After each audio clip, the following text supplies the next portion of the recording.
Meron nga pala tayong pinuntahan na isa sa mga pinakasulit at masarap na kainan dito sa lugar ng Silang Cavite. At eto nga pala yung Hiromitsu Restaurant. Kaka-open nga lang pala nito nung November 8 at nagsiserve nga pala sila dito ng mga Japanese food. Isa nga pala sa maipagmamalaki ko dito ay yung kanilang ramen. Ginagawa nilang mas malalim ang lasa nito dahil halos 24 oras nilang pinapakuluan ng broth. Kaya bawat higop, ramdam mo yung rich, comforting at legit na lasa. Kaya kung naghahanap kayo na masarap na ramen, ay dito na kayo pumunta sa Hiromitsu Restaurant ng Silang Cavite. Sobrang bilis nyo nga lang din pala ito matatagpuan dahil located lang sila sa Balinsa Sayaw Restaurant ng Silang Cavite. Pwede nyo din naman sila i-Waze o Gmaps. Type nyo lang Hiromitsu Restaurant Silang Cavite. Malawak nga din pala yung kanilang parking area dito kaya walang problema. Tapos malawak, maganda at malinis nga din po pala yung kanilang dining area dito kaya panalo. Pagdating naman sa iba pang food nila dito, siguradong magugustuhan nyo rin. Kasi dito, authentic talaga yung mga pagkain na sineserve nila. Mula sa lasa, sa timpla, hanggang sa presentation, panalo lahat. Kaya kung mahilig kayo sa legit na pagkain, dito pa lang solve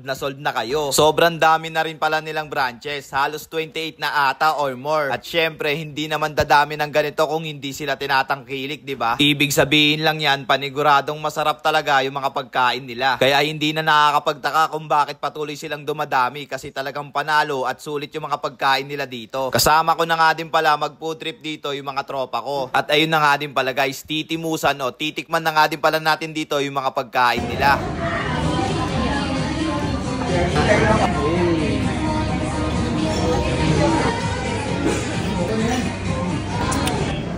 Maraming isang ano.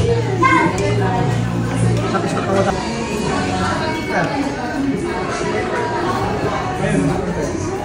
At ayun na nga din pala guys, hanggang dito na nga lang din po pala tayo at kita-kits na lang ulit sa next vlog. So again, this is Sajak TV. Thank you for sunshine, thank you for rain, thank you for joy. Ingat, salamat, bye-bye, bless. Sa mga gusto nga po pala magpa-promote dyan, ay PM nyo lang po ang aking FB page. Basta support lokal lang tayo at huwag sa sugal. So yun lang.